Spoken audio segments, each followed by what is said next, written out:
안녕하세요. 손정식입니다. 오늘은 말기암 환자 여명 예측에 대해서 말씀드리겠습니다. 먼저 증례입니다. 47세의 남자 환자시고 대장암 4기이고 복강 내 전이와 간 전이가 있는 분이셨습니다. 조직검사의 유전자 검사 결과에서 MSS, 마이크로세틀레이트 스테이블, KRAS G12D 뮤테이션이 있는 결과를 보이셨습니다. 사실 이 결과를 보면 좀 상당히 갑갑한 느낌이 드셔야 됩니다. 그 이유는 마이크로세툴레이트 이 현미 부수체가 불안정성이 높으신 분, 즉 마이크로세툴레이트 인스테빌리티가 하이이신 분들은 면역 항암제에 상당한 효과를 기대할 수가 있습니다. 즉 현미 부수체 불안정성이 크신 분들은 면역 항암제인 펜보롤리주름이나 니볼루맥 같은데 상당한 효과를 기대할 수가 있는데요.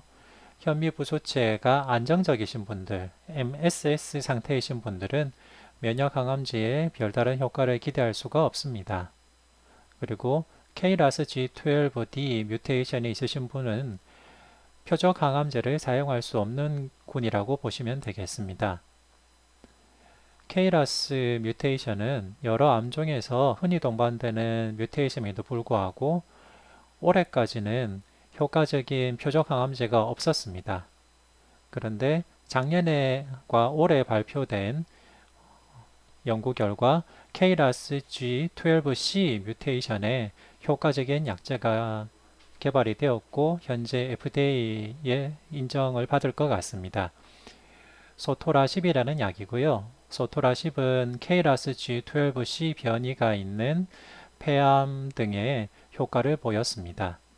그런데 안타깝게도 KRAS G12D 뮤테이션은 아직까지도 효과적인 표적 항암제가 없는 상태입니다.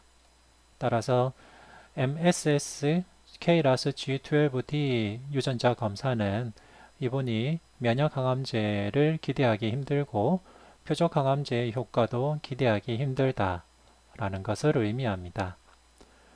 이분은 과거에 폴피리와 아바스틴의 항암 치료를 받으셨고 파셜 립스판스를 보이다가 프로그레션 되셨습니다. 그 후 폴폭스와 아바스틴을 사용하셨고 스테이블한 상태로 보이다가 프로그레션 되셨습니다.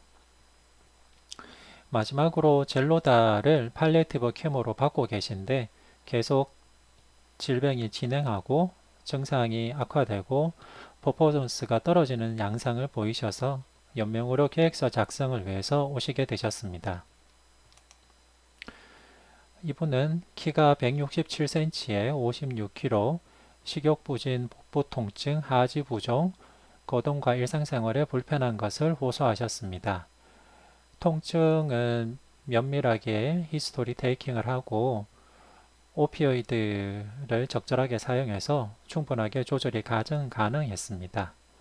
이분의 랩을 보면 WBC가 17,200으로 증가해 있고 세그 뉴트로필이 82.5%로 증가해 있고 림포사이트가 6.7%로 감소해 있는 림포피니아 소견을 보였습니다. 알부민이 2.7로 감소해 있고 OTPT는 증가해 있고 알칼라인 포스파타제도 증가해 있습니다. 크레아티닌은 0.67이었고 CA가 만 이상으로 증가해 있는 상황이었습니다. 이분의 복부 CT 검사 결과 복강 내 휴지한 메스가 있었고 간 전이된 메스가 아주 커져 있는 상태였습니다. 이분의 복부 진찰 소견에서 딱딱한 아주 큰 메스가 배에 전체적으로 만져졌고요. 지금도 그때 만졌던 느낌이 기억납니다. 네, 이분도 저랑 비슷한 연배의 가족이 있는 가장이셨는데 참 안타까운 마음이 지금도 듭니다. 이런 분의 여명을 예측할 때 제일 중요한 게 뭘까요?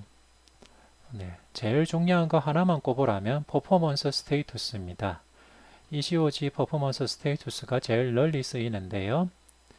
ECOG 퍼포먼스 스테이투스 그레이드 0는 무증상인 상태, 그레이드 1은 증상은 있으나 완전하게 거동이 가능한 상태, 그레이드 2는 증상이 있고 침대에서 50% 이하로 생활하며 노동이 불가능하지만은 낮 시간의 50% 이상은 병상을 떠나 생활할 수 있는 상태, 그레이드 3는 증상이 있고 침대에서 50% 이상의 시간을 보내는 상태, 그레이드 4는 완전히 베드리던 상태이신 상태를 말합니다. 이분은 ECOG 퍼포먼스 스테이투스로 그레이드 2 상태셨습니다. 카르노프스키 퍼포먼스 스테이투스로는 50% 정도셨는데요. 일을 할 수는 없고 집에서 생활은 가능하나 다른 사람의 도움이 필요한 상태셨습니다. 상당한 도움이 필요하고 자주 의료적 돌봄이 필요한 상태셔서 50%로 평가했습니다. 팔리에이티브 퍼포먼스 스케일도 이분이 걸어서 다니실 수가 있지만은 일은 하실 수가 없는 상태였고 셀프케어에 도움이 필요한 상태였습니다. 하지만 의식은 맑고 깨끗한 상태셨습니다. 말기암 환자 여명 예측에 제일 중요한 것은 퍼포먼스 스테이투스고 그와 함께 고려해야 될 사항으로 오랄 인테이크, 에데마, 디스프니아, 데릴리움 같은 선망이 있습니다. 그와 함께 WBC 카운트와 림포사이트 퍼센트도 고려를 해야 되는데요. 오랄 인테이크가 감소해 있고 에데마가 있으면서 안정 시에 호흡곤란이 있고 선망이 있는 상태가 여명이 짧게 예상이 되는 상태입니다. 그와 함께 감염이 없는데도 WBC가 증가해 있고 림포피니아가 있는 것이 여명이 짧게 예상되는 상태로 볼 수가 있습니다.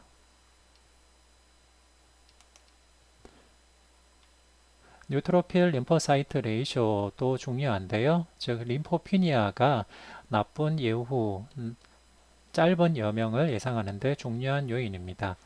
그와 함께 CRP 증가도 짧은 여명을 예상하는 데 영향을 주는 요인입니다.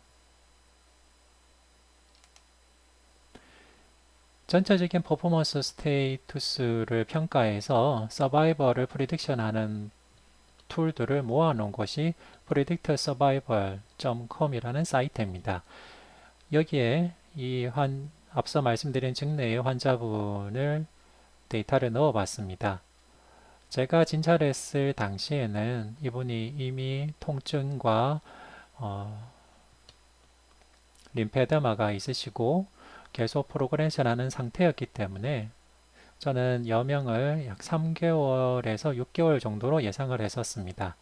팔리에이티브 퍼포먼스 스케일은 50%, 카르노프스키 퍼포먼스 스테이투스도 50%, ECOG 퍼포먼스 스테이투스는 2, 에데마가 있고 오랄 인테이크는 리두스드 돼 있고 디스프니아 앳 레스트는 없었고 데릴리움 선망은 없었지만 아노렉시아는 있으신 상태이고 토탈 WBC가 증가해 있으며 림포피니아가 있는 상태였습니다.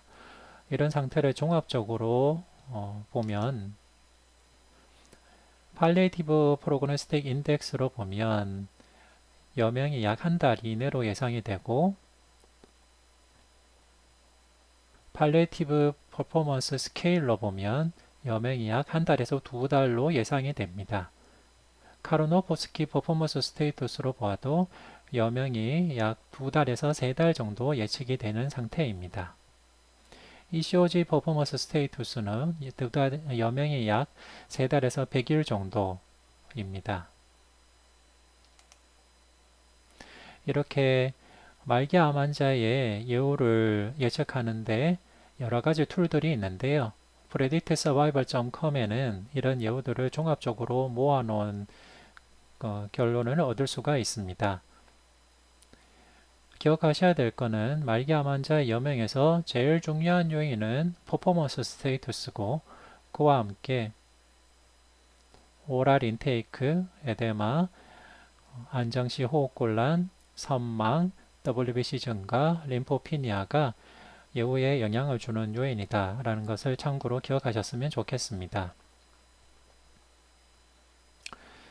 그와 함께 연명으로 계획서를 쓸 때 환자나 보호자에게 자주 듣는 질문에 대한 저희 답을 말씀드리겠습니다. 환자나 보호자가 물어보는 질문 중에 다음과 같은 것들이 있습니다. 인공호흡기를 달면 숨 차는 게 덜하지 않을까? 혈액투석을 하면 부종이 가라앉지 않을까? 최신 면역항암제 같은 부작용이 적은 약은 써볼 수 있지 않을까? 이런 질문들을 하십니다.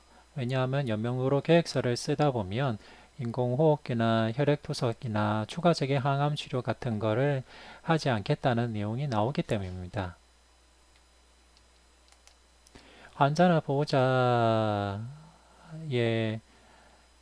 궁금한 점을 한 문장으로 한다면 바로 이 말입니다. 내가 최선을 다하지 않는 것은 아닐까?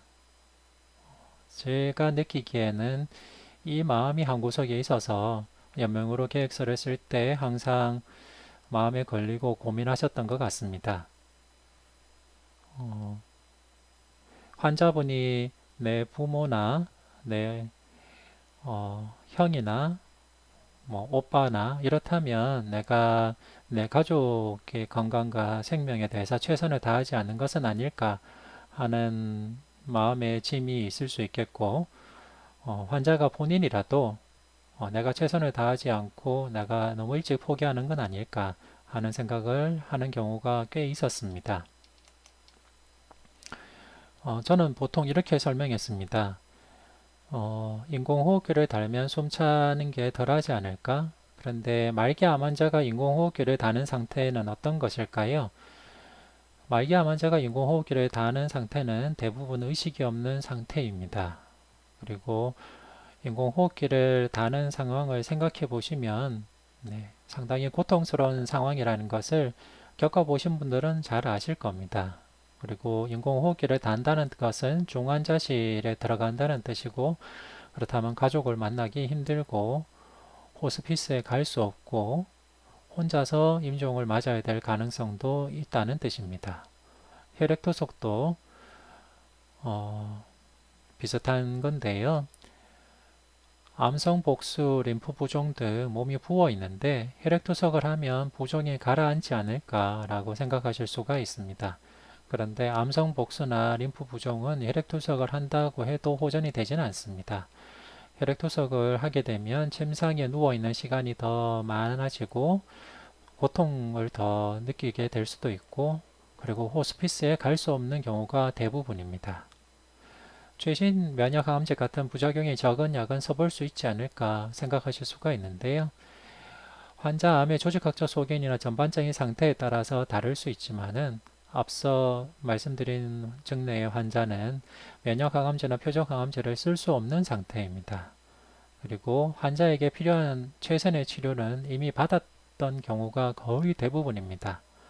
그래서 제가 연명으로 계획서를 쓸 때 환자와 보호자에게 꼭 하는 말은 당신은 최선을 다했다 라는 말입니다.